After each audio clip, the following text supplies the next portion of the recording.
Hey folks, it's Dave. It is Tuesday afternoon at 4 o'clock, and as usual, we're here with our Barometer Readings webcast. Lots been going on, obviously, over the last few weeks. Lots of thoughts on geopolitical changes. Probably the biggest and most significant change in the Middle East in a long time with some of the attacks on Iran and the potential to reduce some of the nuclear risk in that area. If somebody had written this script 3 or 4 years ago, that the skies over Iran would be relatively safe for Israel and the US would have been a shock. But let's take it as one piece of news. Remember that there are so many things that go into impacting the way markets behave. The market's like a giant machine, and there are a lot of moving parts. And as always, we want to look through a big picture lens to look at the things that have been working, to see if they continue to work, see if there are things changing underneath the surface. Our job is always to assess change and be prepared to make changes in portfolios. And we are dead in the middle of the quietest 2 weeks of the year.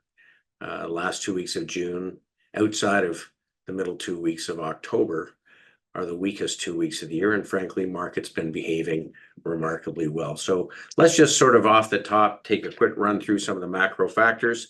Of course, we believe we've been a bull market in US stocks since 2013, long-term structural bull market. It's been going on 12 years. That is sort of in the mid-range. 80s and 90s went on 18 years, 16 years from 1951 to 1966. A shorter bull market in the 1920s, 8 years. And of course, the thing we always want to avoid is these wait periods where it gets a lot tougher. Now, frankly, the good news is we are not restricted to one asset class or one geographic region. When the market rolled over in 2000, global markets took off. And markets and money goes to the place where they're treated the best. And through this period, commodities did very, very well. Global markets did really well. So it's one of the reasons we've been watching the developments in global stock markets and watching how big cap US stocks are behaving because, transitions take time and we don't want to make any assumptions. You got to let the charts tell the picture. As it sits right now, US stock market continues in a bull market. We've tested this rising 200-week moving average a number of times since 2012. And on the month of June, here we are up 3% for the S&P 500. Now, for investors outside the US, not quite as productive, of course, because US dollar has been weak, but things are certainly getting better. When we look at the chart of the S&P, we mentioned a couple weeks ago, we'd like to see the S&P take out the highs from back in February. We have not done that yet, but today was a pretty good day. And while some of the indicators are flagging a little bit, we certainly had a good day and the potential for a peaceful solution in the Middle East, however unlikely it seems, is something that has the market's interest. If I look at the NASDAQ 100, again, we've been watching to see if the NASDAQ can make a new high, and it has been unable to do so yet. But boy, a great start to this week and potentially very, very close to taking out highs. When we go down to the equal weight S&P, again, all these charts starting back in October of 22 when this recent cyclical bull market started, cyclical being more like the business cycle. Equal weight S&P made a high in December. It made a lower high in January and February. It made a lower high in May. This is the average stock, the equally weighted S&P 500. Again, we'd like to see it take out this most recent high to show us that the market is broadening. When it's the NASDAQ 100 or the S&P that's nearing its highs, it's the biggest cap stocks if the equally weighted index is lagging. And so one of the things that would be a positive development for us to see is for us to take out these recent highs. And boy, we're getting darn close. If we look at the Russell 2000, which is moving down size to mid-sized companies, again, not quite as constructive as the biggest indices, made highs in November, a lower high in February and January, and a lower high in June.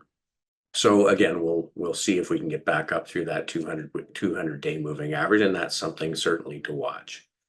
So as we mentioned, we're in the 2 weeks at the end of June, which tend to be the most difficult 2 weeks. However, that being said, ultimately we transition to, what happens in July. And very often we have pretty good first half of the month. So that's the most productive 2 weeks. I can't tell you how many times I've gone home on the lead up to the 4th of July or the lead up to the Canada Day weekend here, worried about the market, to see the market lift off in the beginning of July. So the fact that, things are generally getting better coming into this period, I think is something that we should take some optimism from. Now, moving outside of the US, the picture is very constructive. When I look at the developed world index ex-US, these are monthly bars. This is June, May, April, and so on. We're really breaking out of a range we've been in for many years, and that's not changing. That's the Euro Stoxx 50. That's the German market. It's the Italian market, the Indian market. Global stocks everywhere are performing well. Now, if you think about our view that what makes a constructive environment for an asset is broadening strength. It's great that the US market has been doing well for many years. It's a lot better for us that so many global markets have joined the rally. It doesn't mean if global stocks do well that US stocks have to do poorly. But what we are seeing is global stocks outperforming the US stock market, which remains negative on the year. And global markets are pretty solidly positive. Moving to Latin America, Peru. That's the Japanese market, the EWJ ETF. Now, this is priced in in yen. So the fact that we're seeing it break out from this recent many months of consolidation, I think is quite constructive. That's the Asia 50, large cap 50. And that's the Vanguard FTSE All World Index. So these all tell the same picture. And frankly, we're seeing the same picture in Canada. Canadian market also outperforming.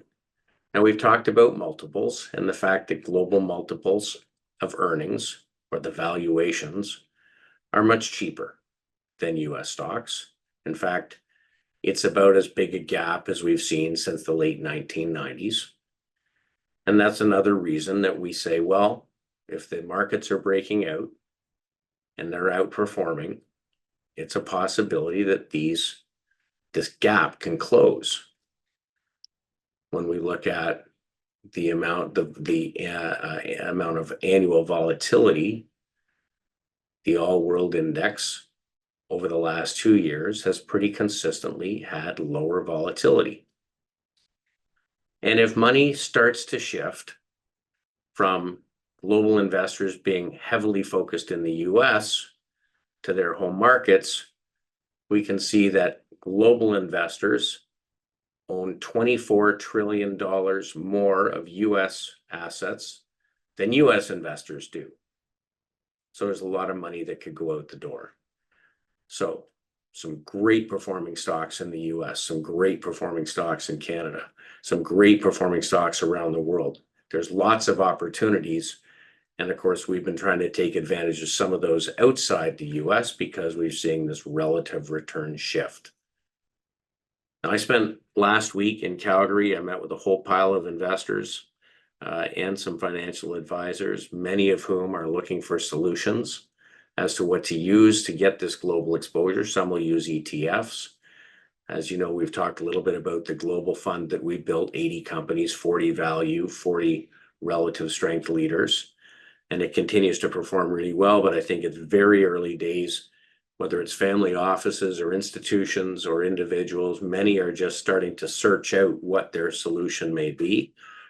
So as dollars make the shift, it could go on for a long time. And it's the same for the TSX relative to the equal weight S&P.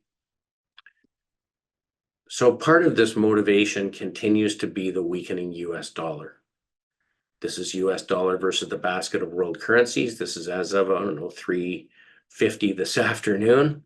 We're darn close to making another lower low for the US dollar versus the basket of world currencies. That incents global investors to take risk.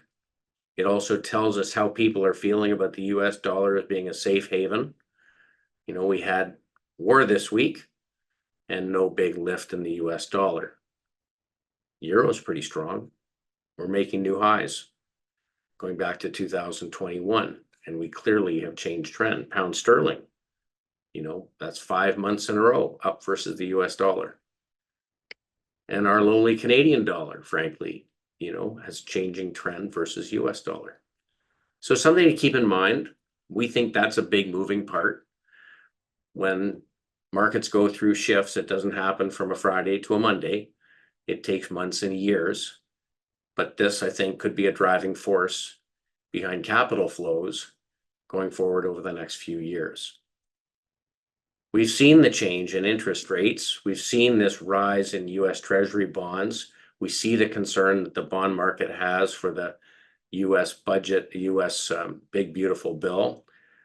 Long-term yields are not coming down. Today, Jerome Powell talked about the fact that perhaps there may be rate cuts sooner rather than later. That certainly didn't hurt markets. But it didn't change a lot of the picture in the Treasury bonds. Treasury bonds have firmed up a little over the last few weeks, but we are still clearly, as you can see, lower highs and lower lows. So despite the rhetoric, we'll wait and see a change in price behavior. The moving averages continue to move lower. So we think that continues to favor assets that do better in a more inflationary environment, because the bond market tells us there is continued risk that purchasing power gets inflated away. If I was a global investor and I was comparing global government bonds versus US Treasury bonds, and I was seeing global bonds outperform Treasury bonds, I would be thinking about whether I want to buy Treasuries at auction or whether I want to be buying my own debt. So again, changes in capital flows. Clearly, investors have been choosing inflation assets now for the last couple of years. This is the USCI, US Commodities Index, continuing to work its way higher. And not to be repetitive, but it's important to watch because in general, investors have very little exposure to the commodity markets. And, you know, gold has had this wonderful run up. These are monthly bars again. So all year long been very strong. We did highlight a couple of months ago that it was getting overbought in the near term and that we thought it could maybe trade sideways a little bit. We've had 3 months sideways so far. We'll see it resolve at some point. But, you know, going back to the last bull market, when it got overbought, it consolidated a little for a few months. So we'll see what happens here. But clearly, again, individual investors have not made a bunch of big new allocations to gold. If you go back to the end of the last bull market, you know, ETF market share versus all ETFs was 8% market share. You know, today it's sitting just under 2%.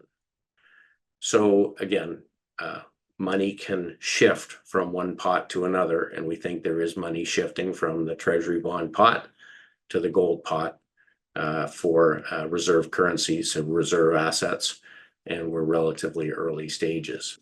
Copper continues to act a little bit better, and again, we've been watching this pretty closely. Uranium, boy, what a great few weeks uranium has had. This is the URA ETF, which is uranium producers. Uranium prices have moved up sharply, and the producers are showing it as well. This is a big reacceleration in Cameco, and we've been putting on some shares in Cameco over the last few weeks. So on a relative basis, commodities continue to outperform bonds. That tells us that inflation continues to be a risk. And it may not be its big price inflation. It could be reducing purchasing power. And a big, beautiful bill in the US probably isn't going to help purchasing power. It's going to be more deficit spending. Frankly, commodities relative to equal weight equities continue to behave pretty well. So if I were to sum it up, and then this is a graphic that looks at relative performance of assets in the hierarchy currently, commodities currently are the strongest relative performer, precious metals being the leader. followed by energy, agricultural, and industrial metals, followed by international equities, Europe, Africa, Asia Pacific, Latin America, and so on. Domestic equities next, equal weight underperforming large cap. And large cap growth actually still acting very well. From a sector perspective, communications, financials, industrials, cash, currencies, developed market over US dollar. And in fixed income, interestingly, high yield bonds are outperforming everything else. Now that's interesting also because high yield bonds, of course, are economically sensitive. And a high yield bond investor is taking credit risk. And if they feel that there is some risk of a credit event, they would be selling high yield bonds, but rather they're buying them relative to the worst performing bond asset, long US Treasuries. So I think this picture tells us a lot. It tells us that inflation-oriented assets continue to act well. Domestic equities are still constructive and better places than worse. Global currencies acting better, and more economically sensitive fixed income behaving the best out of the worst bucket.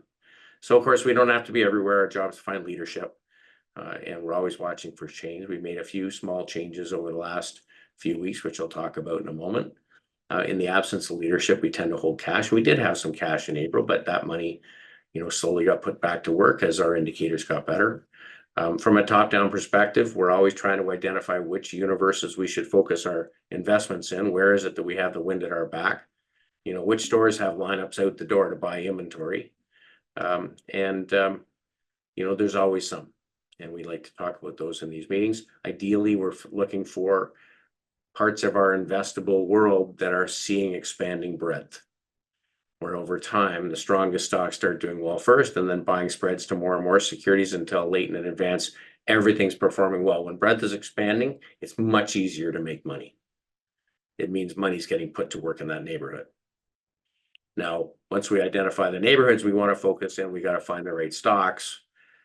And I'm doing a presentation tomorrow to 120 kids who are between the ages of 18 and 22. I'm looking forward to that conversation.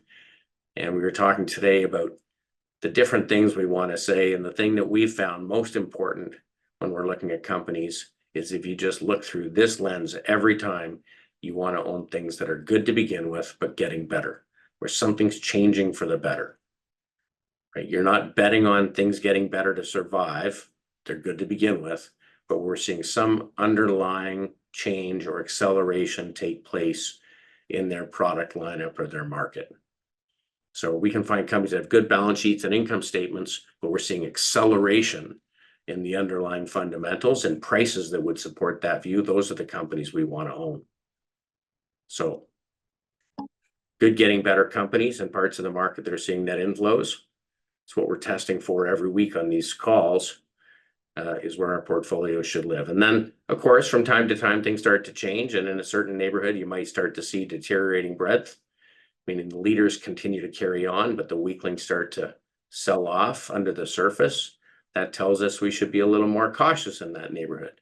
Maybe raise a little cash and tighten up our stops and stop putting on new positions.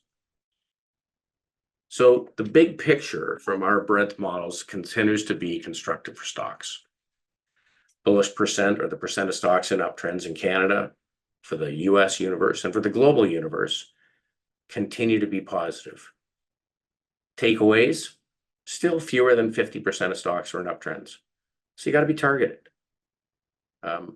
As this number moves higher, it will get easier to make money. So we like to see that.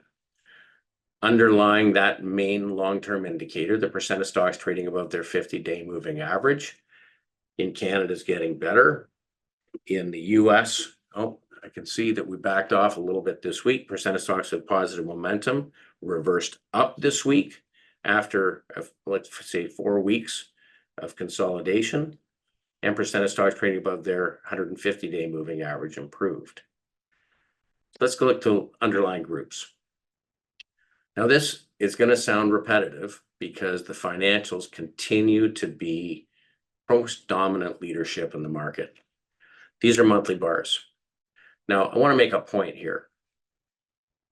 The XLF, which is the diversified basket of ETFs, bonds, of stocks, banks, regional banks, card companies, exchange companies, the credit card companies, property and casualty, life insurance.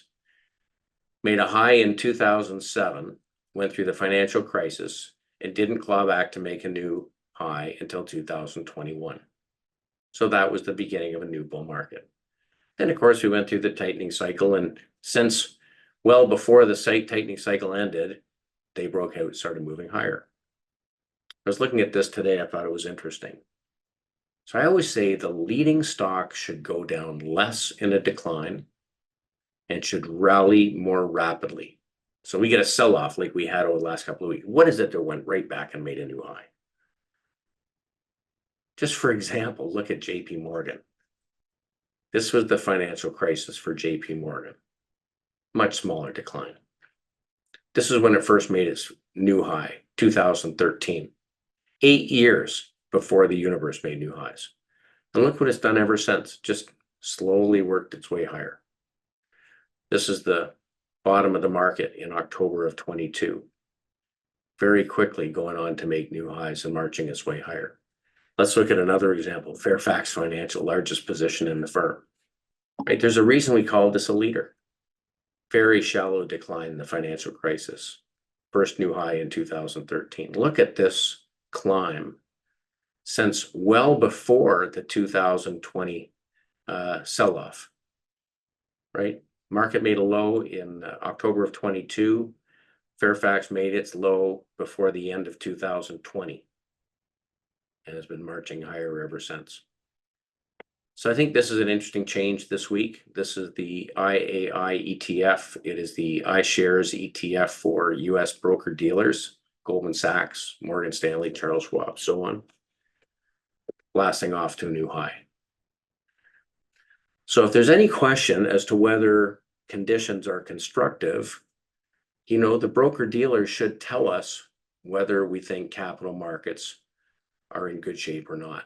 If capital markets are not, like midway through 2007, a year before the financial crisis, broker dealers were selling off like they were about to go bankrupt. And of course, some of them did. Relative strength has been improving for months. This is a great sign of risk on, investors being prepared to take risk. So I really welcome seeing this having made a new high.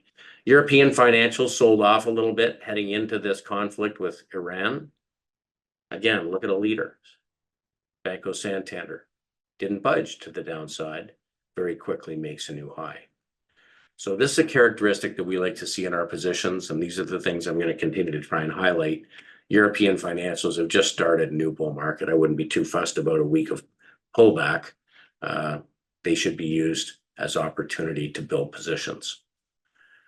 Moving outside of financials, you can see that industrials here today made a new 52-week high. That's, I think, very constructive. Relative strength has continued to improve versus the S&P. I mentioned a couple weeks ago, over 90% of companies in the industrial sector are trading above their 50-day moving average, and this is only getting better. The aerospace and defense companies, for lots of good reasons, aerospace being a strong sector to begin with, and of course, lots of demand from the defense companies. Very quick after the April sell-off on tariffs to make a new high. That's a sign that this is leadership, and they continue to charge higher. Relative strength, made a new relative high this week. Howmet Aerospace, it's almost like the tariffs didn't happen. Has just been on a tear, and to James Callahan, great choice here. It's been a great position. GE Aerospace continues to strengthen again, well above the highs from before the tariff, and GE Vernova. It did have a good size correction, shook us out. We wound up putting the position back on as relative strength started to improve early in the sell-off in April, and today closed at a new all-time high. So there are some great themes here. It looks as though the U.S. Big Beautiful Bill is going to put forward a proposal to accelerate depreciation, which means companies are more likely to bring forward capital spending. in it because it's a very tax efficient way to get companies to spend. And GE Vernova is going to be a big beneficiary of the theme to move more capacity into energy production with their turbine business. Energy continues to be mixed. And, we've talked about this regularly. There are haves and have-nots. The broad-based energy sector continues to be weak from a relative perspective. In Canada, the equally weighted basket of producers has acted better. We've got a little bit more natural gas exposure here. ARC has been our big holding. Really like the way that it's behaving. It is benefiting from the growth in liquefied natural gas. And we focused in Cheniere Energy. Cheniere, again, one of the big infrastructure players in this area, is benefiting. And then even though the oil producers have been weaker, they can't seem to hold back Imperial Oil, which this month blasted off and made a new all-time high ahead of the group. So it was a leader in the last bull market. We'd like to think that it will be in this one. It's a great dividend growth stock. They're generating tons of cash. They're buying back shares. Do we think this is going to continue to act well? And then, as we mentioned, the uranium subsector acting well, and Cameco, a clear leader here as well. On the basic materials, senior gold companies have been consolidating a little bit over the last few weeks, and the juniors. We think really this is an ideal group for a market that is demanding companies generate lots of cash and dividend growth. Agnico, has been a clear leader.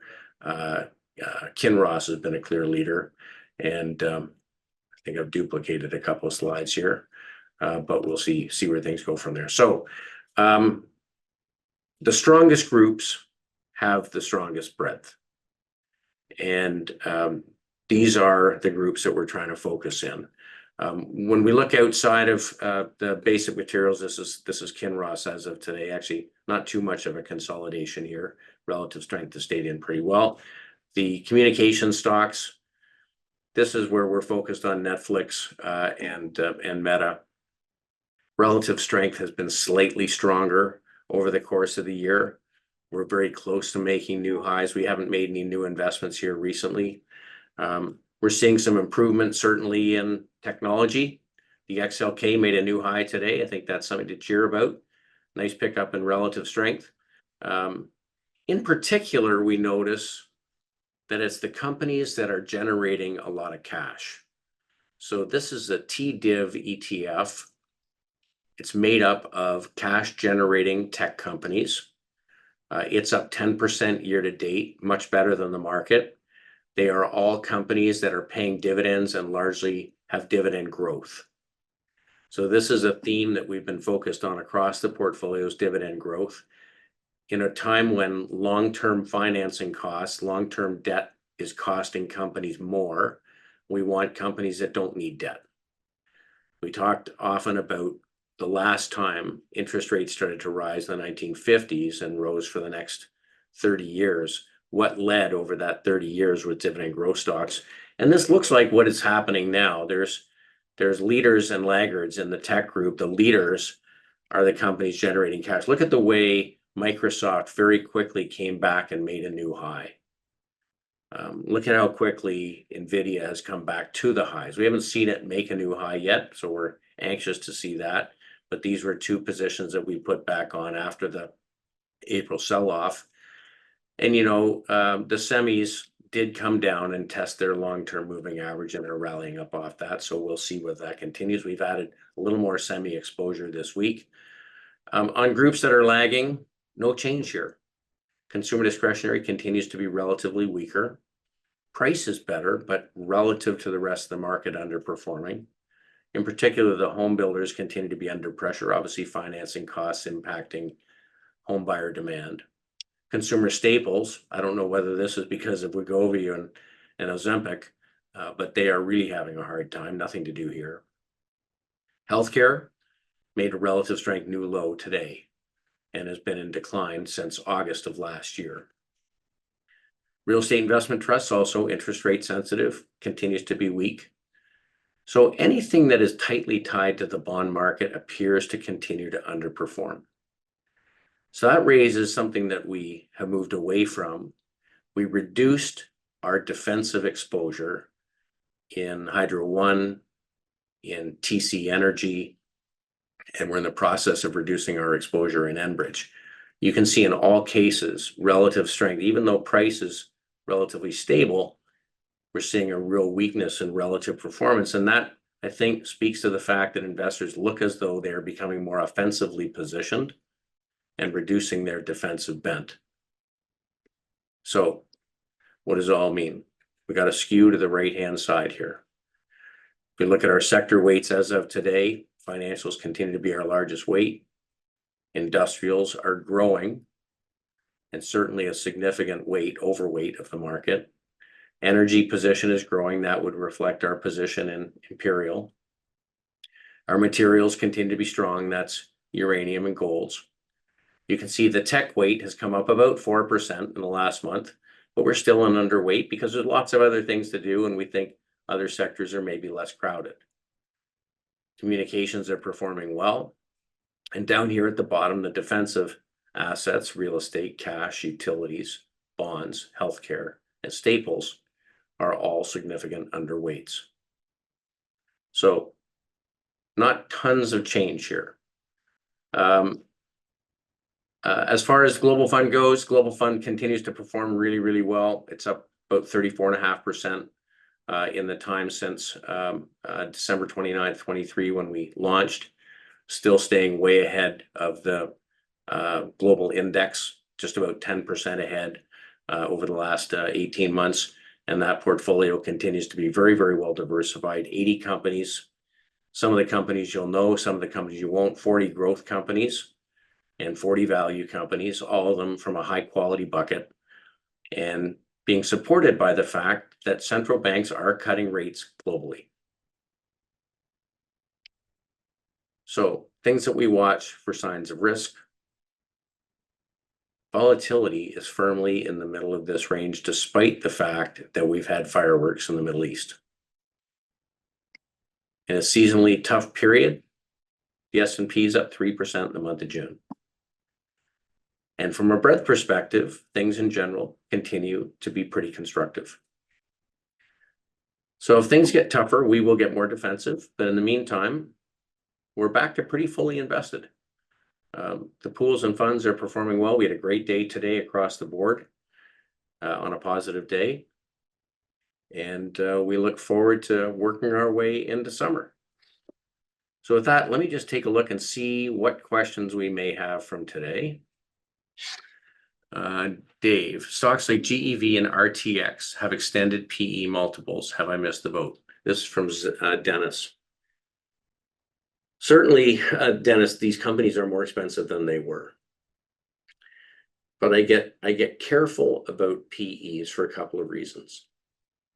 First of all, when a sector goes from being underloved to better loved, generally the analysts in the group have lived through a difficult period of time, and as prices move higher, they're quick to change their ratings based on valuation. When a group comes into favor, it can be revalued for years as two things happen. Companies continue to beat estimates, and that's what we've seen out of companies like GEV and Howmet. So as companies beat estimates, investors are prepared to pay a higher multiple of earnings because the analysts are being too conservative. And second, a sector that comes into favor over time should see expanding multiples, and so it should be more expensive than it was historically. So I wouldn't get too concerned about the fact that the multiples are moving higher. The most important thing is to see whether companies continue to beat estimates and whether the tailwind continues to get stronger. And I think in the defense sector, multiples should be going higher because there are geographic regions in the world, like Europe in particular, that are about to substantially increase their spending. In the case of Raytheon, this concept of building a dome over North America is a big deal. And there could be a lot of spending, and that can drive earnings. I got a question from Robert Merzetti about SciTime. SciTime is a smaller cap, semi-cap company. And, you know, the semis are performing better. I'll get James to come on next week and talk a little bit about it, but we're building a little bit larger positions here. If tech and the economy are going to be okay, semis are the bellwether. And obviously there's lots of demand here. So we're not piling our way back into the sector, but we are building in the stronger companies, and SciTime's really performing well. I'll get James to come on and talk through the thesis. On silver, Andrew's asking, do you think silver is a better value play than gold? Let me just say that we're working our way through a consolidation that started in April in gold. Silver has picked up the baton and is outperforming gold currently. In the second leg of a precious metals bull market, typically silver would outperform. So I think it is a complement to gold holdings. It's obviously a higher volatility group than gold itself. But certainly I think that it deserves some attention. Pipeline, okay, here's Robert asking, have the pipelines been consolidating lately, or do you think they may be weakening? I think in general, for energy investors, pipelines are the more defensive asset. So if there is concern either about the economy or the sector, investors tend to move toward the pipes as opposed to the producers. I think based on the way that the gas stocks are behaving and the way the rest of the market is behaving and the way that defensive assets are behaving, I would say they are relatively weakening, which is why we've been reducing our stake. So not to say they aren't great assets, but in general, remember over the last couple of years, we've talked about the idea that we want to own companies, generate lots of extra cash flow, don't need financing, and have sort of close to double-digit dividend growth. And the pipes are more like low single-digit dividend growth. They do use a lot of financing. So if the cost of capital goes up, it creates a drag for them. Barometer added BMO as a pick. Could you please describe what's attractive about BMO? Look, you know, BMO's done a really good job in the US. They've got a great domestic bank here. We own a number of Canadian banks, but I think it's the exposure to the US market that's probably the most interesting.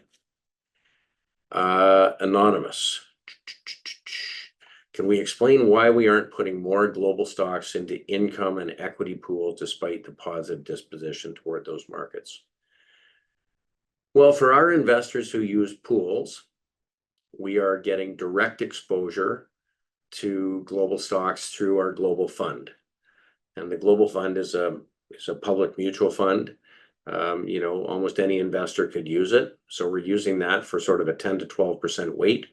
We have a number of global positions in the equity and the income pool. But again, I said earlier, when you see these transitions take place, they don't happen all at once. It's not a binary decision. So when we started moving money into global markets, we started with sort of like a 3% weight.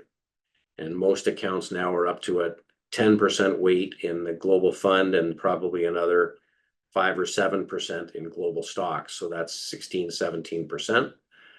And if the thesis continues to play out, which I expect it would, then we'll probably continue to add. But it's not about a shift from black to white. It's recognizing a change and building on it. In 2000, when the tech stocks rolled over, it was different because we had significant underperformance in growth stocks and very clear outperformance in some other groups. So it was a transition that happened faster. I think that this is just one that's taking time.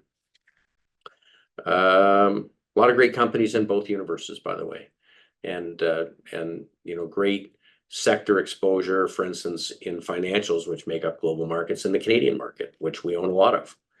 We would also say that we've shifted more weight to the Canadian market than US market in general. And again, they participate, as you saw in the charts, a lot like global stocks do. And valuation differences are there as well. Hopefully that's useful. I want to thank everybody for tuning in. I'll be here regularly through the summer, every Tuesday. And I apologize for the travel over the course of the month of May, but I was fortunate to get engaged to a lovely girl named Natalie, and we had a great trip, and I had a lot of nice congratulations from everybody. So thanks so much for that. And we'll look forward to seeing you next week. Thanks, folks. Enjoy the day.